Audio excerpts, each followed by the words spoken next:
Goyal, Amit Shah ji, and Shivraj Singh. So totally around 8 back-to-back meetings are scheduled with all the ministers.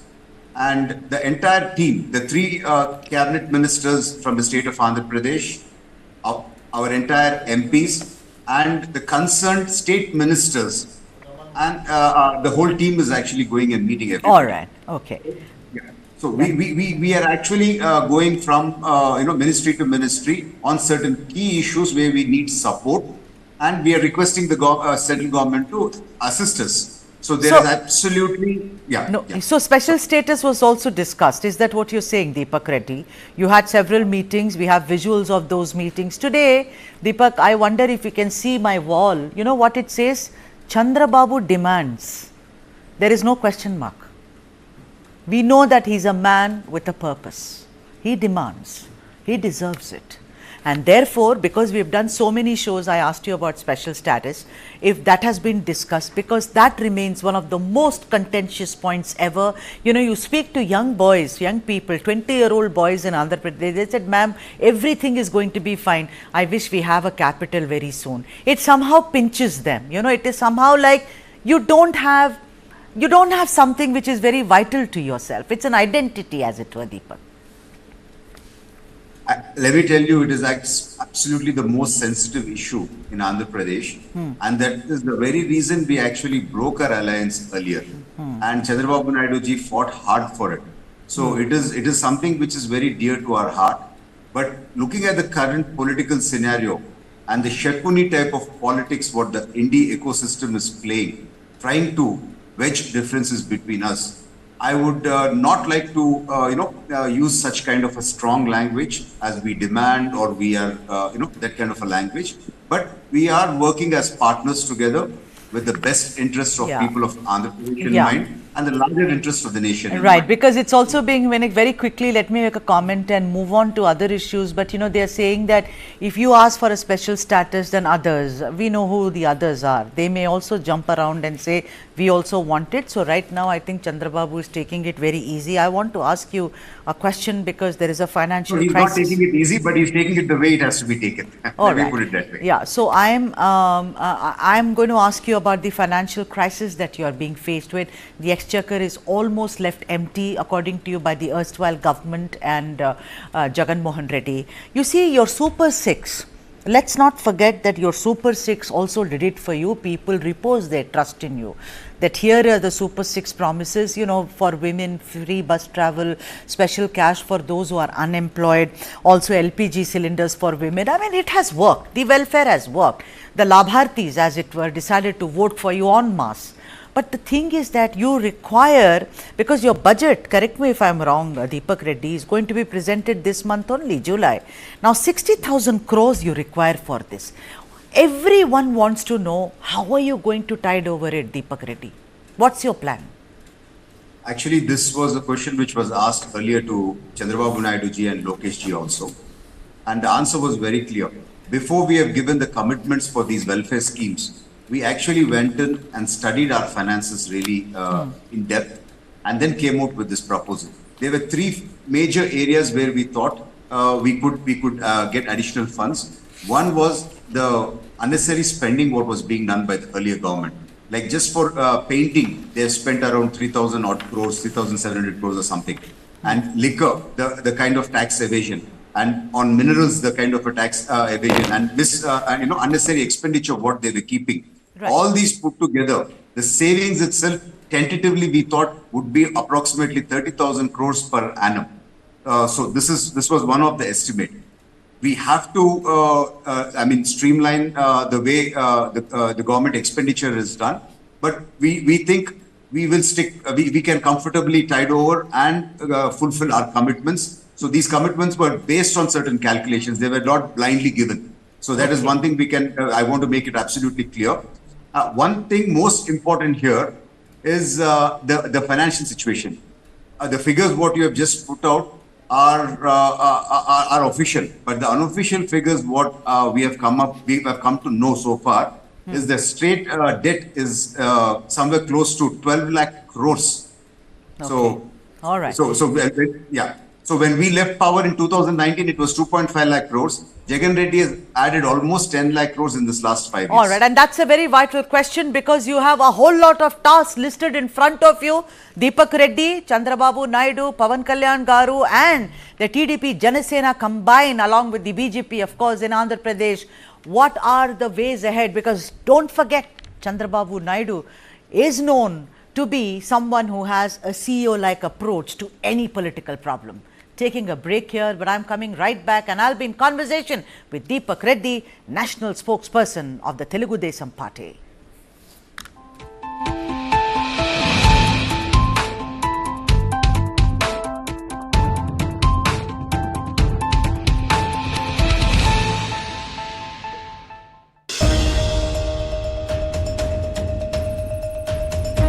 The confidence is certainly back in the market.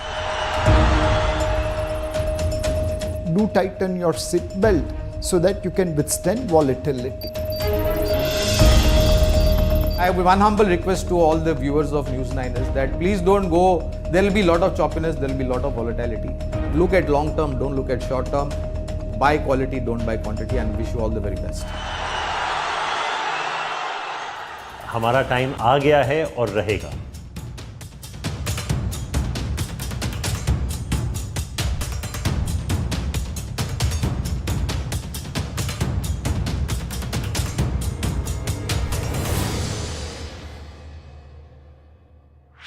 This and more. Streaming on News 9 Plus. News is now content. Subscribe and get free vouchers. Why is the state not looking at putting an embargo on that? As a Telangana person, I will not accept. How do ordinary folks deal with this?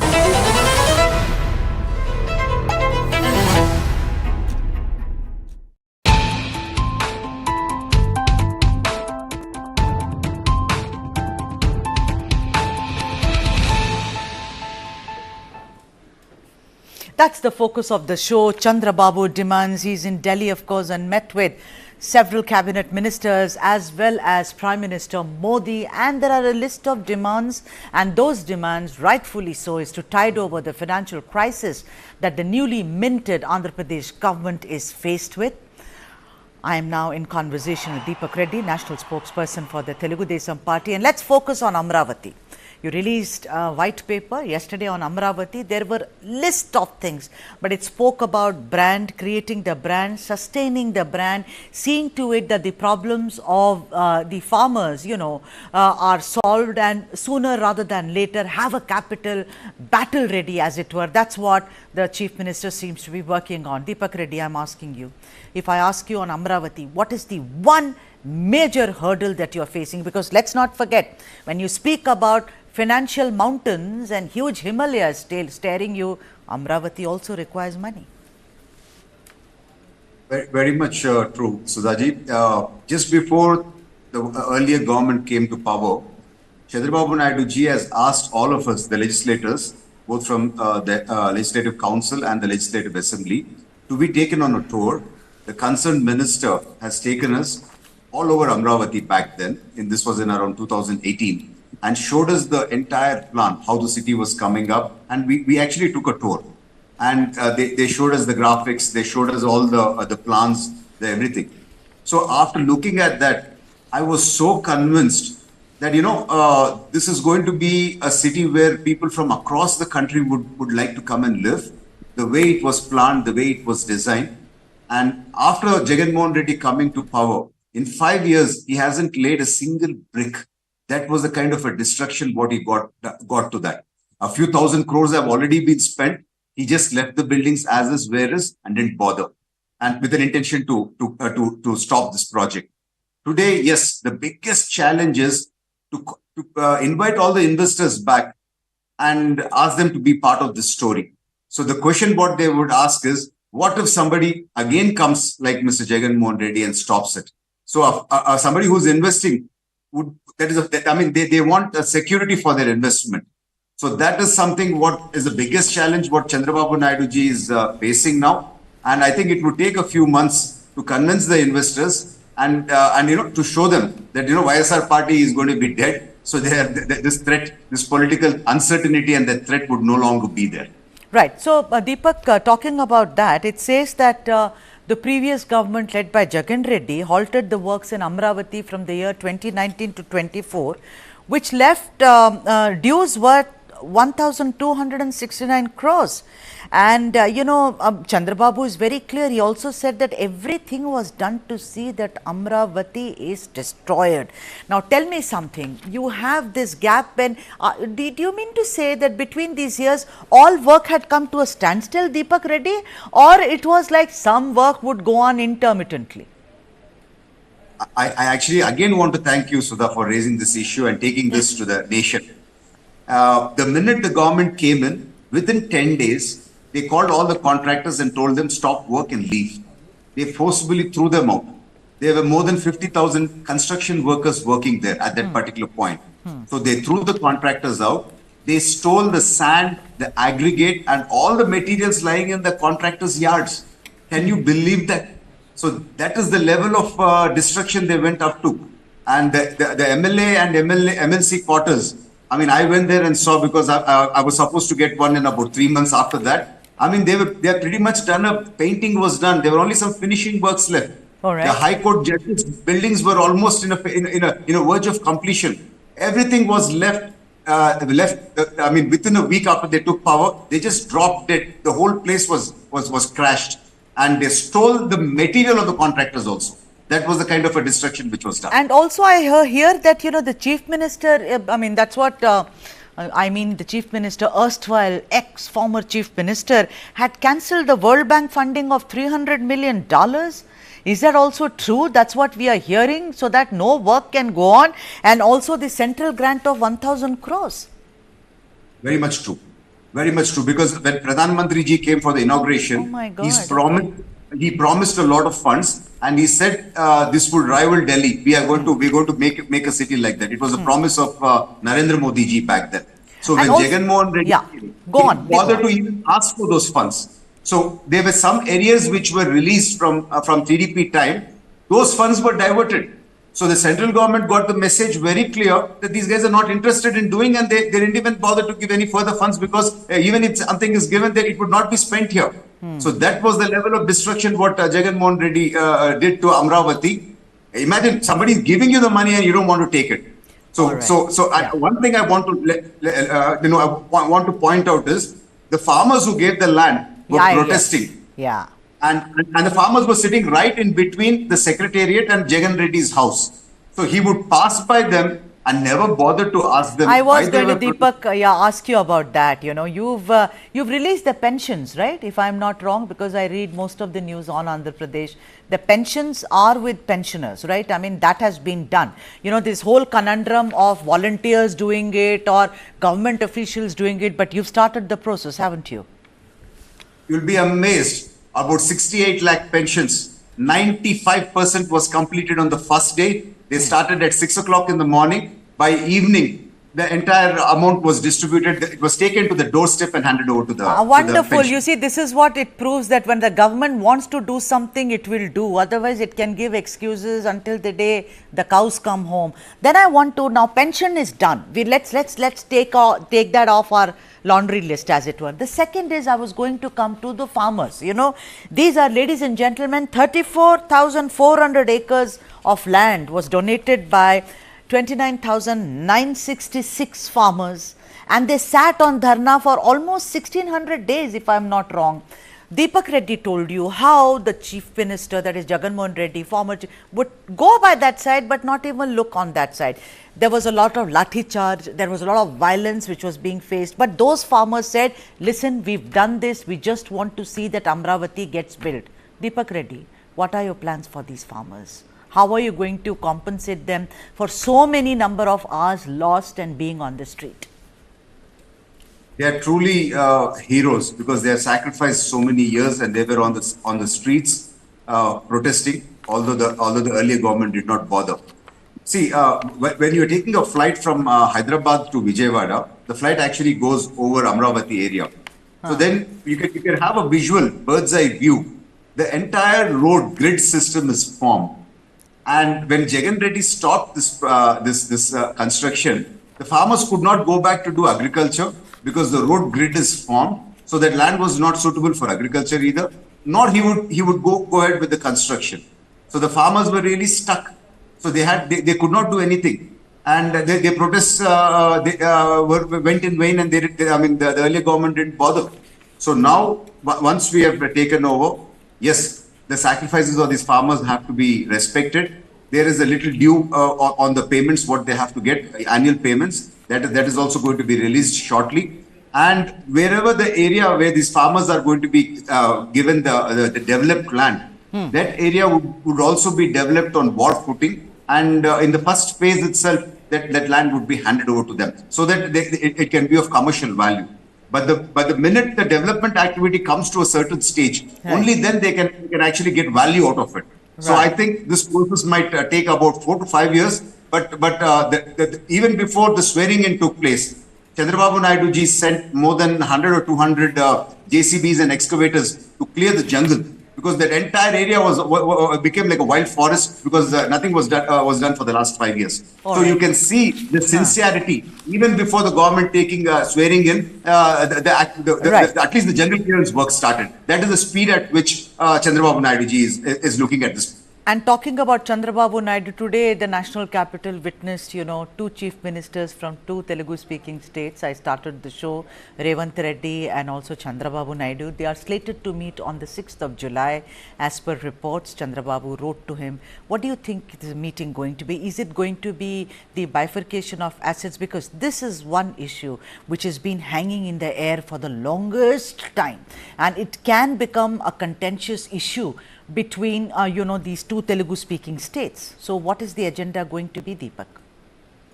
You being politically correct, Sudha, that is the issue they are meeting for.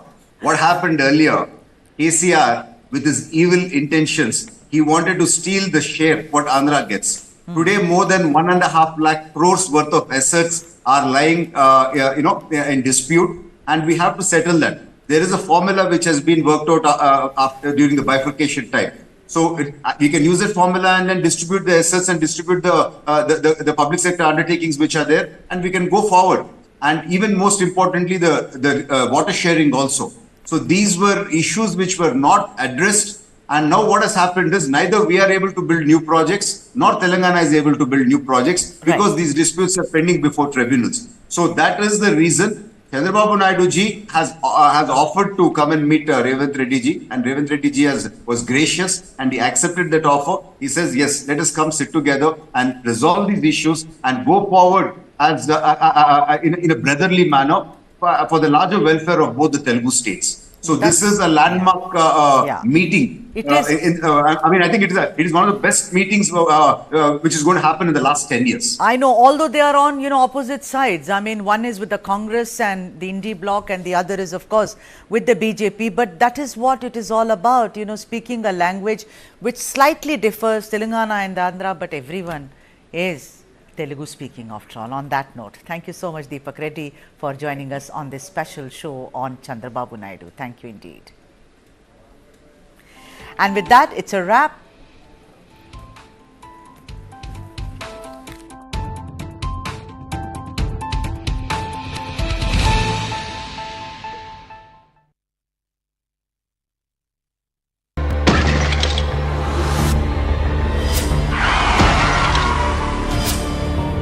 When we talk about India, unfortunately the country has the highest burden of road crash fatalities. तो लगभग 76% लोग pedestrians और two-wheeler वाले हैं जिनकी death हुई है. While the highways are getting better in India, the local roads, the city roads, the town roads, these need to be improved.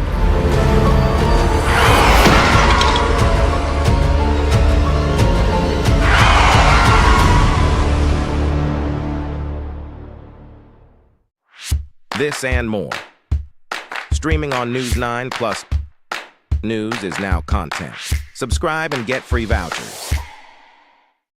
For the very first time in our investigation, we unmasked the killer of Ravindra Matre. In 5G, we have to stand with the world, and in 6G, we have to lead the world. Winning a Grammy was an absolutely surreal experience.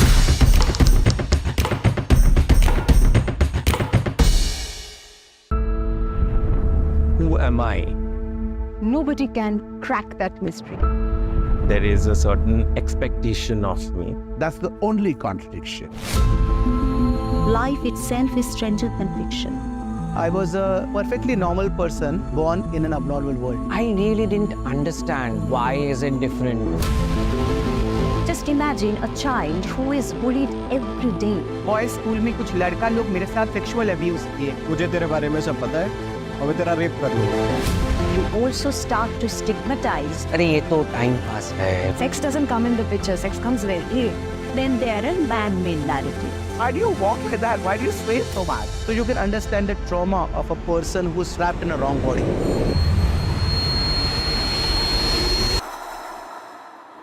But nothing can bind light. We have to reclaim the lost position. We fought for more than 10 years. Today I'm the mother of the industry. I'm a first transgender member judge. You can't walk in everybody's shoes. This is what I'm comfortable with. They just are what they are. You become the light yourself. That is the change that I was looking for. When I recognize myself, it's a small story, but it's an interesting one.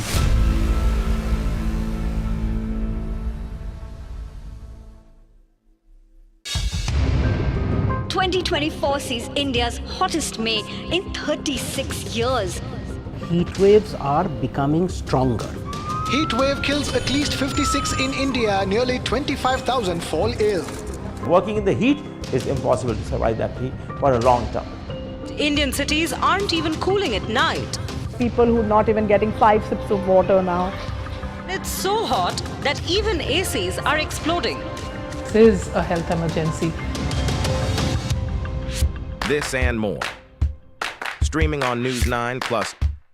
News is now content. Subscribe and get free vouchers.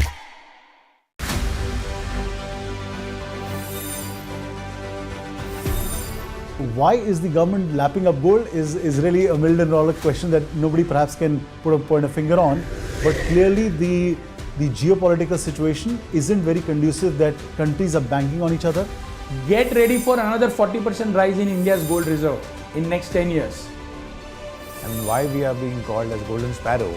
Because people have understood this in 1000 BC, 2000 BC also, that it's the easiest method to store value.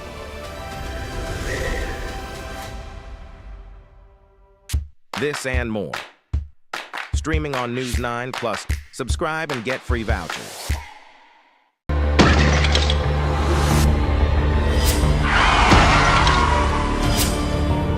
When we talk about India, unfortunately the country has the highest burden of road crash fatalities. तो लगभग 76% लोग pedestrians और two-wheeler वाले हैं जिनकी death हुई है. While the highways are getting better in India, the local roads, the city roads, the town roads, these need to be improved.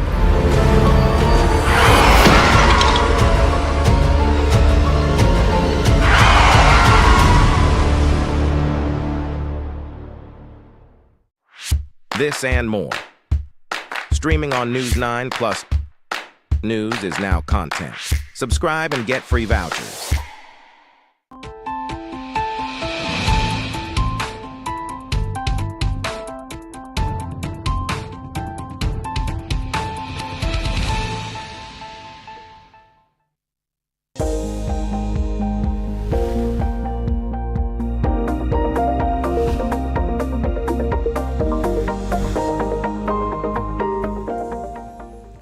Welcome, you are watching Around the World. I am Krishna Kumar. We begin with the big story, and that is the elections in the United Kingdom. With 650 seats in the House of Commons up for grabs, Britain goes to polls today in an election likely to oust the ruling Conservative Party. The Conservatives, who have been in power now for 14 long years, is facing a runoff for the opposition. This election is being fought primarily between the ruling Conservative Party and the opposition Labour Party, which has not won a general election since the days of Tony Blair back in the year 2005. The UK election is crucial in ways more than one. The election outcome is particularly important for the United States, given that the UK is considered Washington's closest ally and is also the world's 6th largest economy. Earlier, in late May, UK's Prime Minister Rishi Sunak called a surprise snap general election. Sunak's biggest challenger in these elections is opposition leader Keir Starmer. Starmer has promised voters that the top priority for his government would be to grow the economy of the United Kingdom and improve the living standards of its citizens. On the other hand, Rishi Sunak, who became the Prime Minister in October 2022, has proposed tax cuts for the self-employed and a return to an era of mandatory national service for young people.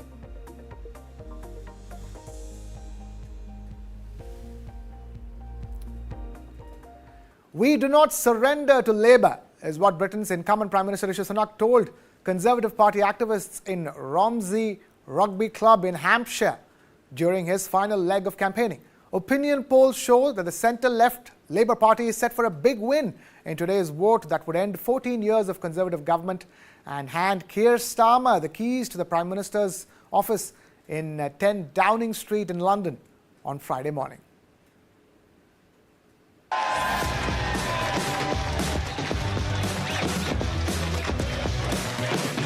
We have 24 hours left. We do not surrender to Labour. We will fight for every vote. We will fight for our values, and we will fight for our vision of Britain. I can tell you, it is not over until the final whistle blows, my friends.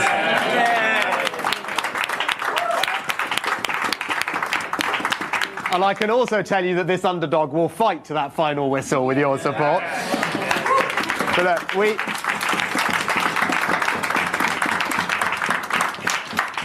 we have urgent work to do, my friends, because at this point now we only have a day left to save Britain from the danger of a Labour government. I understand people's frustrations with me, with our party, but I say this: tomorrow's vote is not a by-election. It's not a referendum about the past. It's a choice about the future of our country. A choice that is going to have severe consequences for each and every family if we get that choice wrong.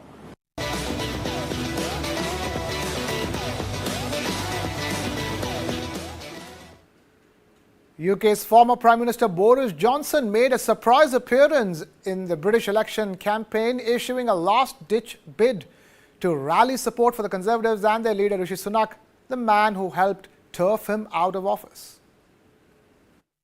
If you are slightly surprised to see me, I want to be absolutely clear that I was glad when Rishi asked me to help. Of course, I couldn't say no. And I'm here for one reason and one reason only, which is the same reason as all of you, all of us are here. We're here because we love our country. And whatever our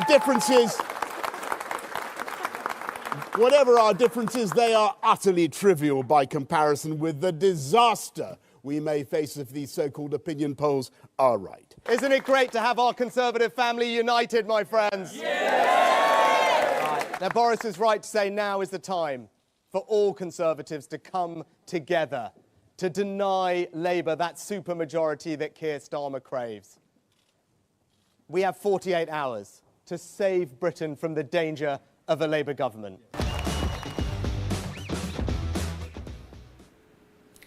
Political parties in Britain were on a final campaign push for votes across the country, with the Labour Party leader Keir Starmer speaking in South Wales and Liberal Democrat leader Ed Davey racing a tractor in southwest England in his latest eye-catching stunt. Take a look.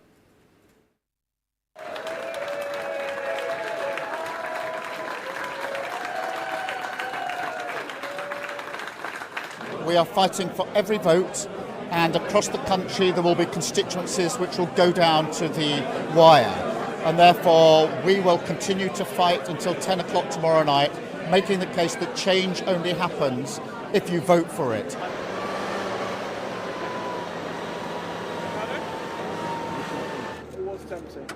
I'm really proud that in this election campaign, as well as having a bit of fun, we've brought the issue of caring out of the shadows.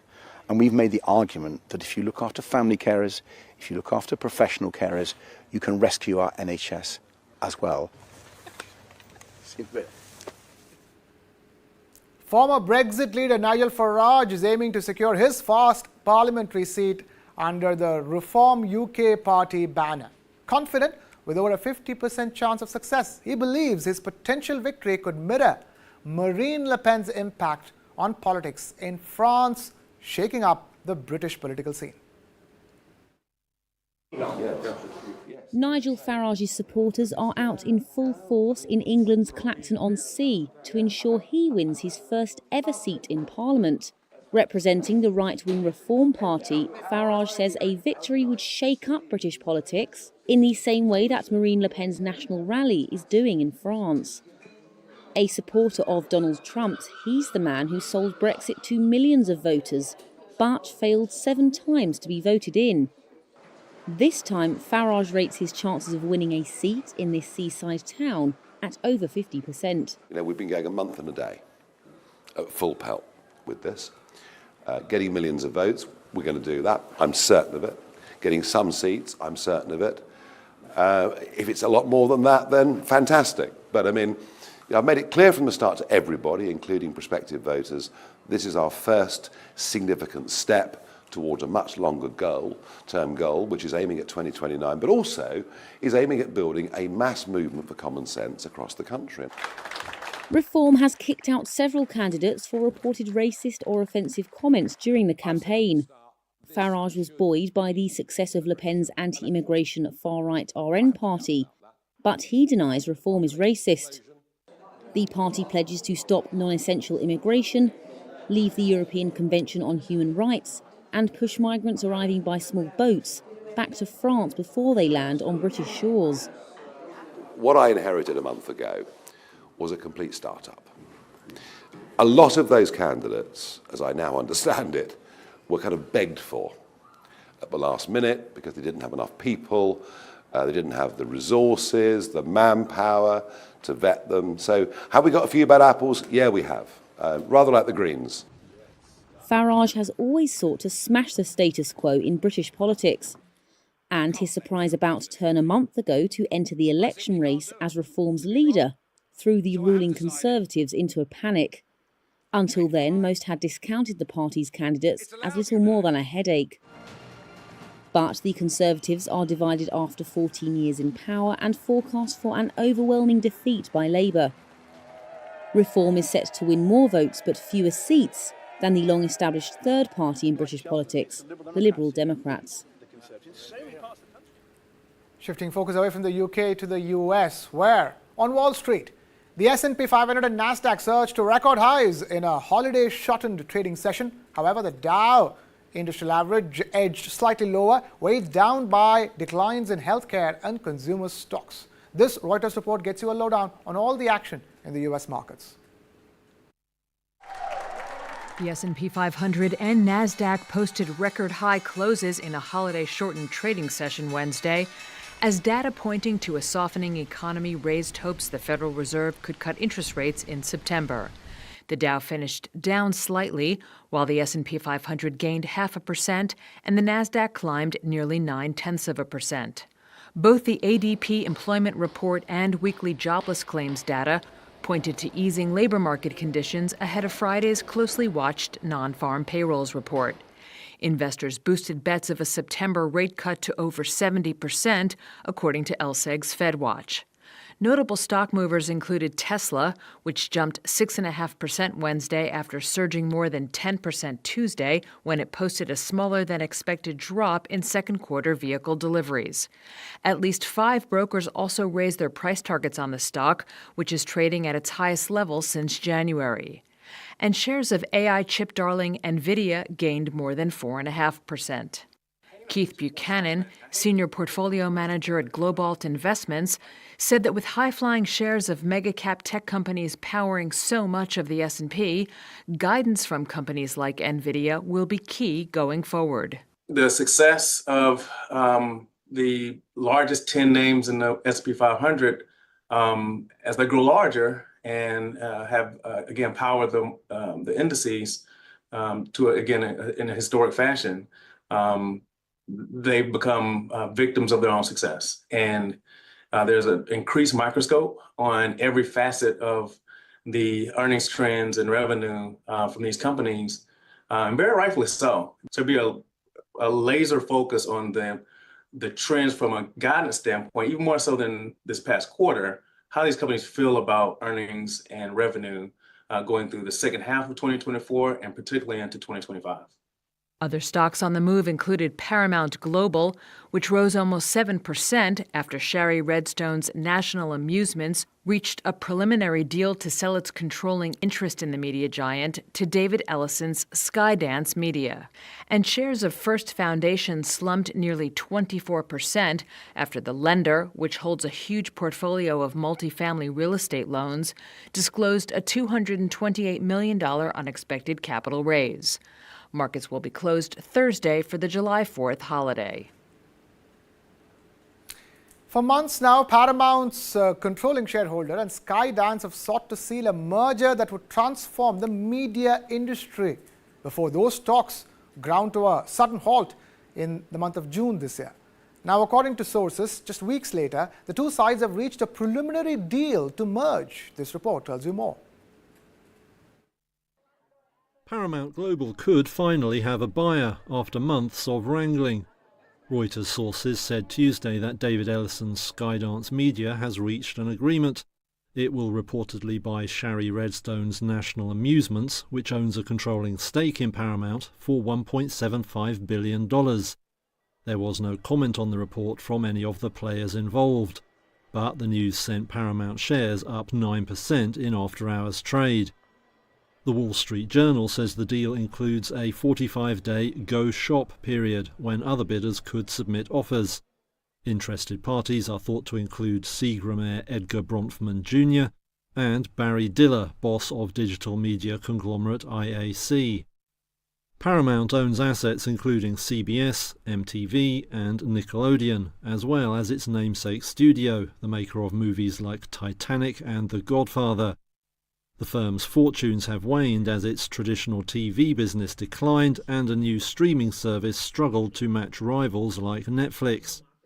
Ellison has been trying to buy it for months, but a deal has proved elusive amid disputes over the valuation of the company and its complex shareholder structure. Samsung is set to soar in its second quarter earnings, with operating profit expected to skyrocket to $6.5 billion nearly. The 13-fold increase from last year comes as demand for AI technology drives a resurgence in memory chip prices. This marks Samsung's highest profit since the third quarter of the year 2022. The tech giant's semiconductor division, pivotal in this growth, is on track for its second consecutive quarterly profit, riding the wave of rising memory chip prices following a post-pandemic slump in gadget demand from mid-2022 to end 2023.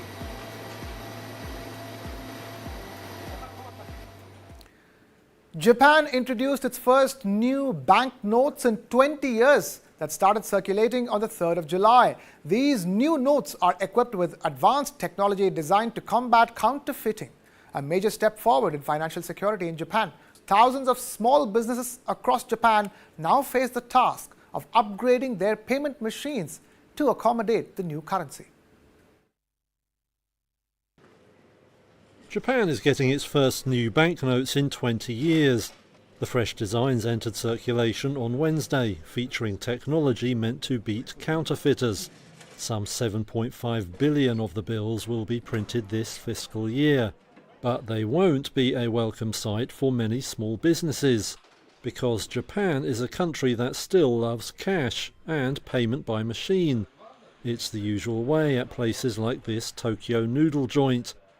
Boss Shintaro Sekiguchi has had to upgrade the payment machines at his 3 branches, and he says that's a big cost for small business. The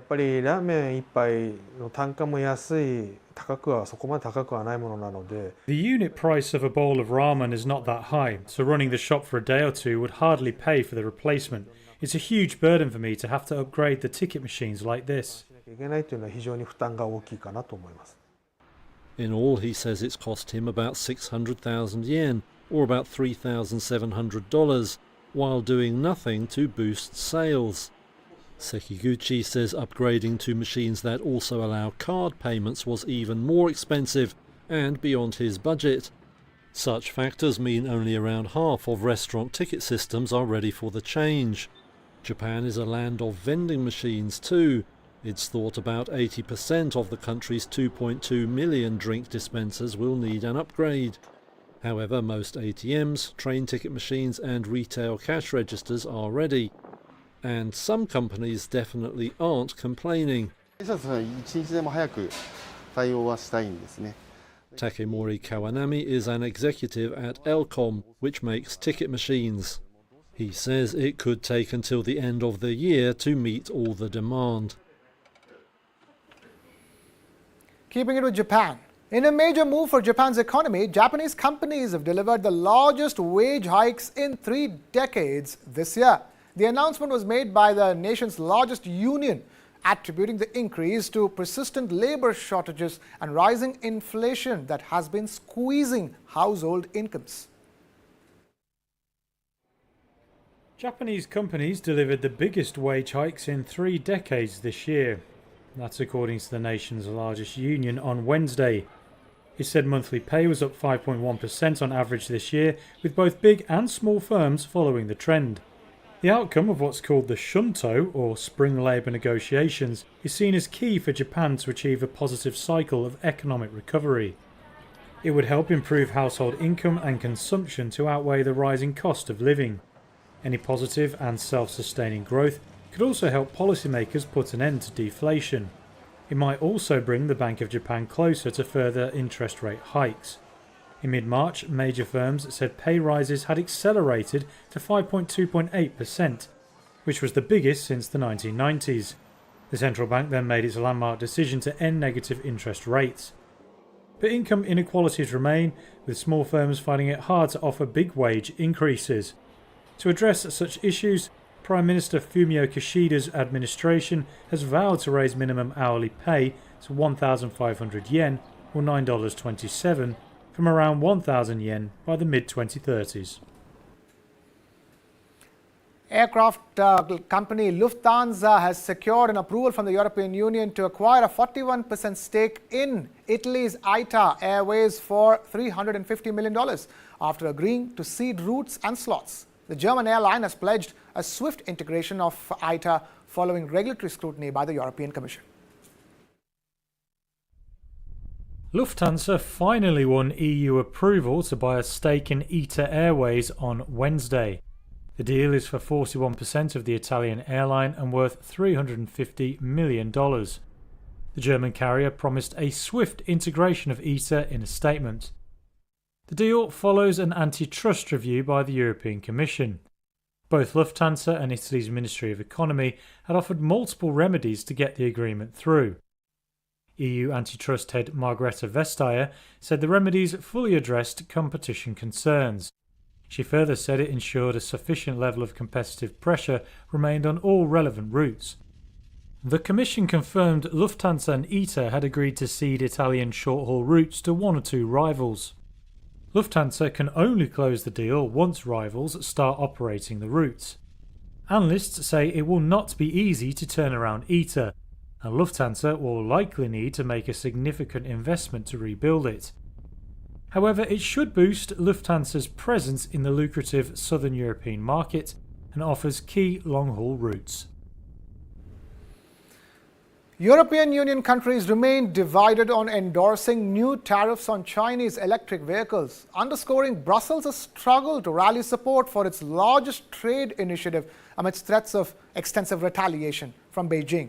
France has emerged as a supporter of the tariffs, contrasting with the wavering positions across other EU nations.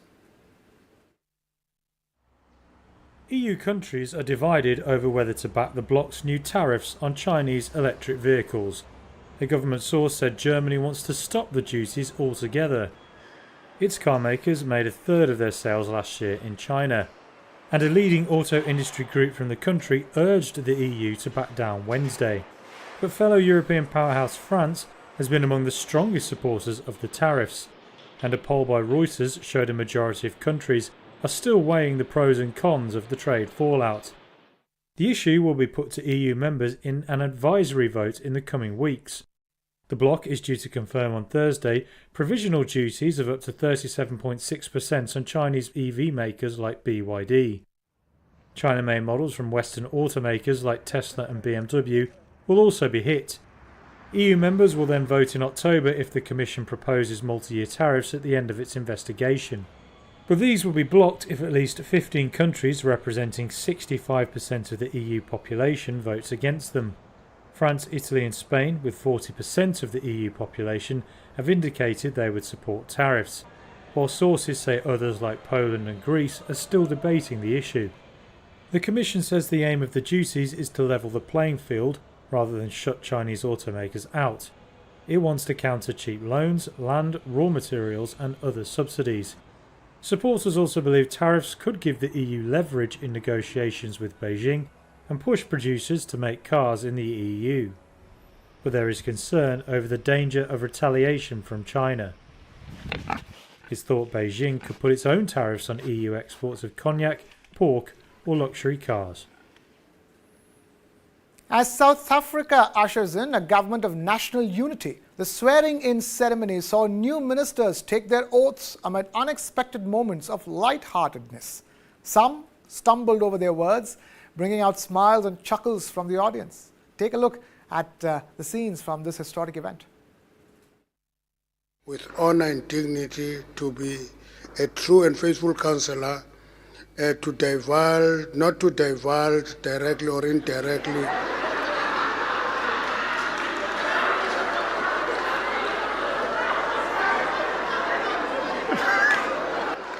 There's a problem, President. There's a problem. If there are any leaks, you will know. And to perform the functions of my office conscientiously, okay? And the best of my ability. Conscientiously. Conscientiously. Conscientiously, actually. Okay. So help me God. Thank you. Take a seat. The last time a judge asked me to sit, he made me sit for 10 years.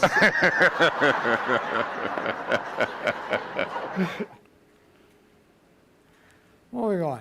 From why regulators are taking a close look at big tech to why bots may not decide this year's big elections. These are some of the biggest stories in the world of artificial intelligence. Take a look. Targeting big tech to why bots aren't yet deciding elections. This is AI Weekly. Nvidia looks set to face antitrust charges in France. Reuters sources say watchdogs are concerned by the firm's dominance in AI systems. If confirmed, it would be the first action against the chip champion by a national enforcer. The EU has a bunch of big names in its crosshairs. Regulators are looking at Microsoft's relationship with OpenAI and Google's partnership with Samsung. Worries include whether big tech is blocking smaller rivals from reaching users and businesses. In a year of big elections, AI isn't yet doing much to sway votes. That's the conclusion of experts in the UK who studied the technology's impact on 112 national elections. Researcher Sam Stockwell says it's more that AI is making existing problems worse. Things such as an erosion of trust in governments and information sources, deepened political polarization, the kind of consolidation of echo chambers. All of these things, I think, deepfakes and AI threats are just enhancing. Apple is getting a seat on OpenAI's board, sort of. Media reports say App Store chief Phil Schiller will get observer status, but no voting rights. It's all part of last month's deal to integrate the ChatGPT maker's tech into Apple products. And Baidu has launched an upgraded version of its AI model, dubbed Ernie 4.0 Turbo. The Chinese search giant wants to maintain its position in the country's competitive AI market. It says its Ernie chatbot has hit 300 million users since launch. And that's all we have time for on this edition of Around the World. Thank you so much for watching. This is Krishna Kumar signing off.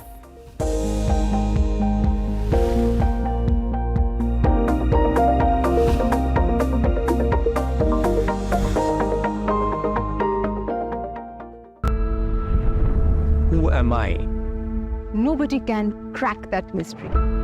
There is a certain expectation of me. That's the only contradiction. Life itself is stranger than fiction. I was a perfectly normal person born in an abnormal world. I really didn't understand why is it different. Just imagine a child who is bullied every day. Boys school में कुछ लड़का लोग मेरे साथ sexual abuse किए. मुझे तेरे बारे में सब पता है और मैं तेरा rape कर दूँगा. You also start to stigmatize. अरे ये तो time pass है. Sex doesn't come in the picture. Sex comes very late. Then there are man-made narratives. Why do you walk like that? Why do you sway so much? So you can understand the trauma of a person who's trapped in a wrong body.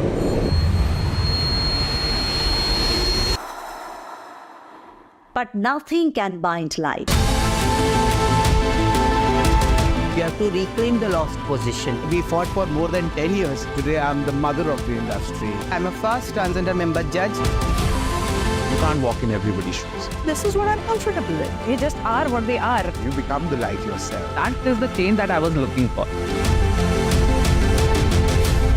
When I recognize myself, it's a small story, but it's an interesting one.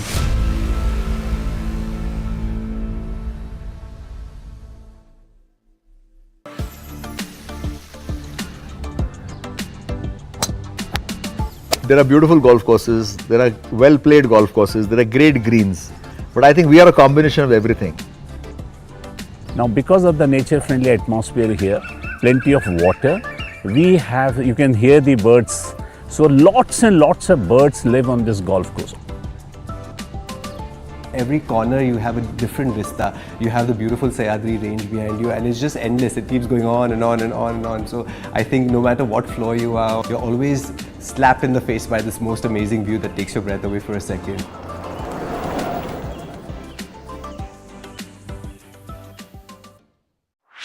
This and more. Streaming on News 9 Plus. Subscribe and get free vouchers. 20,000 people dead and counting. What's happening in the United States of America is unprecedented. You will have to pay for this.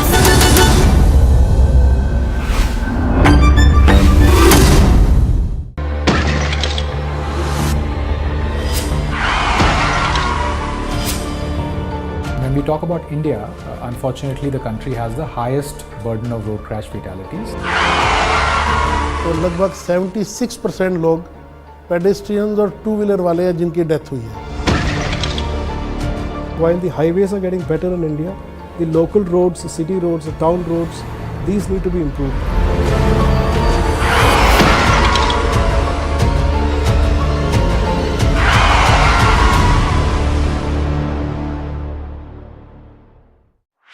This and more. Streaming on News 9 Plus. News is now content. Subscribe and get free vouchers.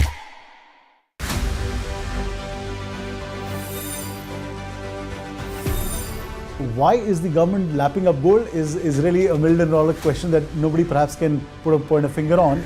But clearly the geopolitical situation isn't very conducive that countries are banking on each other. Get ready for another 40% rise in India's gold reserve in next 10 years. I mean, why we are being called as golden sparrow? Because people have understood this in 1000 BC, 2000 BC also, that it's the easiest method to store value.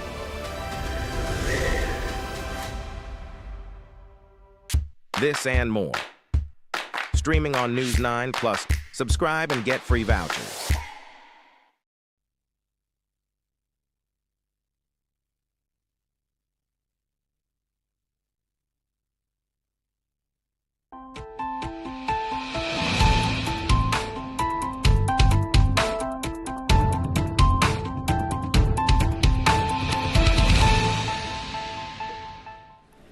Hello and welcome. You're watching News 9 Live. Let's start this top story right now, and it's coming from Jharkhand.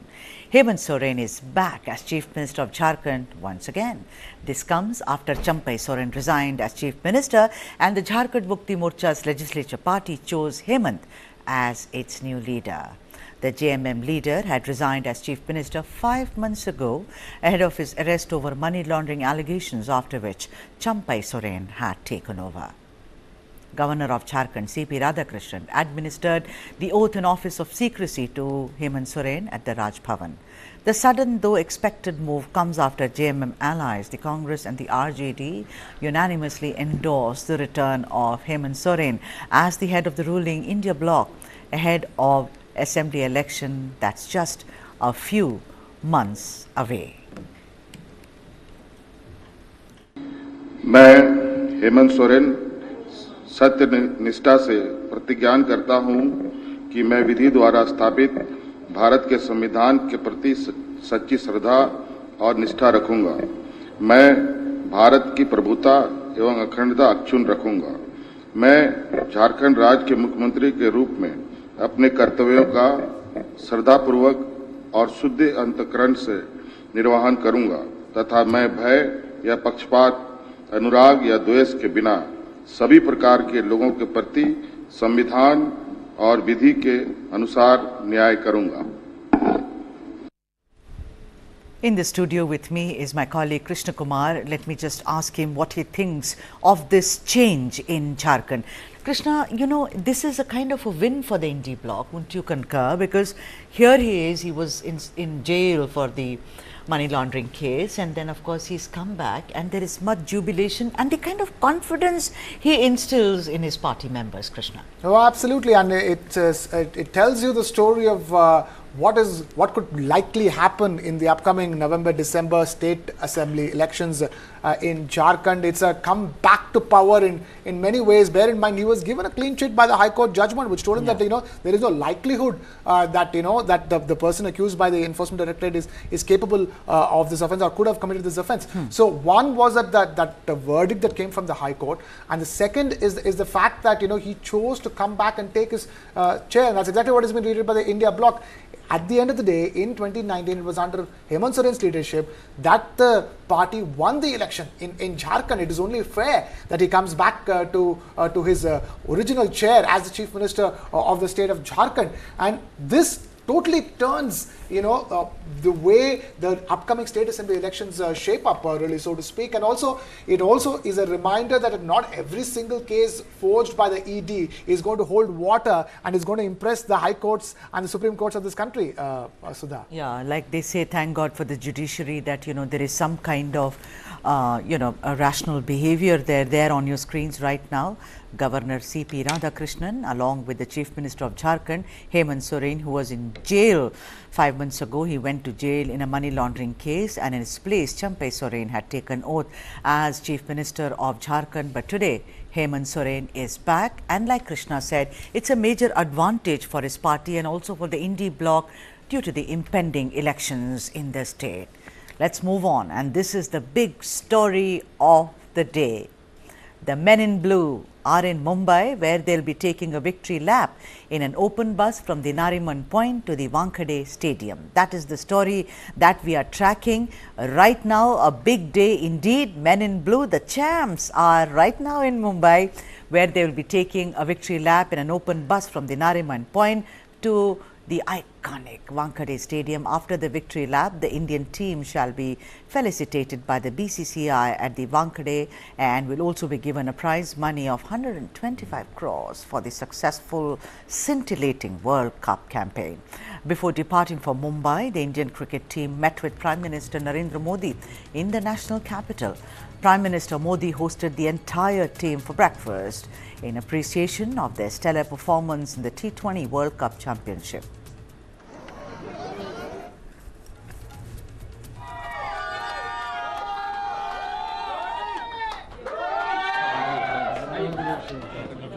Right? There you go.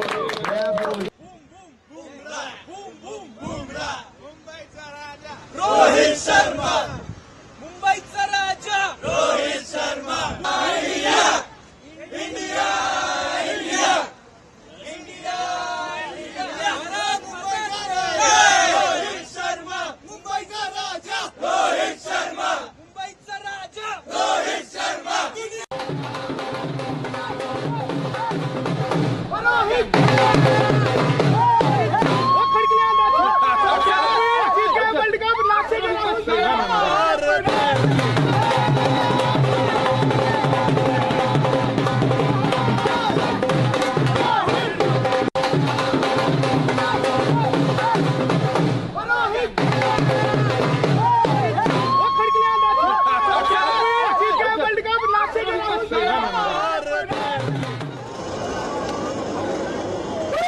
shots on your screen right now. This is iconic Marine Drive in Mumbai. The monsoon, of course, hit Maharashtra weeks ago, but look at the crowds there. Overwhelming crowds, all of them bearing the drizzling right now, holding umbrellas to welcome the champs back home.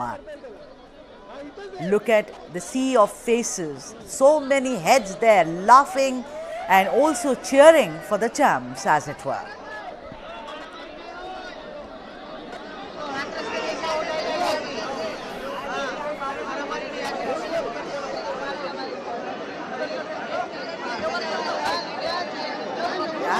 A lap of the champions who came back home from Barbados, considering there was a serious typhoon there, so they decided that they will fly back later. A chartered plane was sent for them and they flew back this morning, met with Prime Minister Narendra Modi for a breakfast meeting, and right now they are in Mumbai, the victory lap, the Marine Drive, and then going over to the iconic Wankhede Stadium. That's how the champs are going to celebrate their fabulous, magnificent victory. On your screens now, some of the popular faces. We saw even Rahul Dravid, the coach, about which we will have a conversation. Right now, the trophy on your screens and the victory lap. There you see the coach of the team, Rahul Dravid, along with Prime Minister Narendra Modi, photo op with the entire team.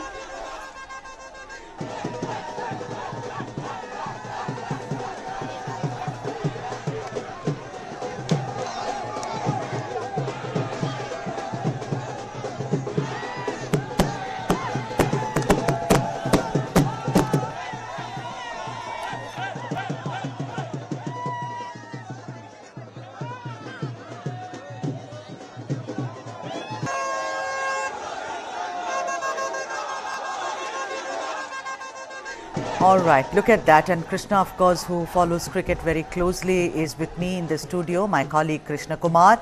And also as guest, we have Amay Kurasia, who's a former Indian cricketer. Let me first ask Krishna. Krishna, so well deserved, 17 years lag. It's almost like the 14-year forest exile in the Ramayana. What do you think really worked in their favor? Is it the strategic wall that is Rahul Dravid who did the trick?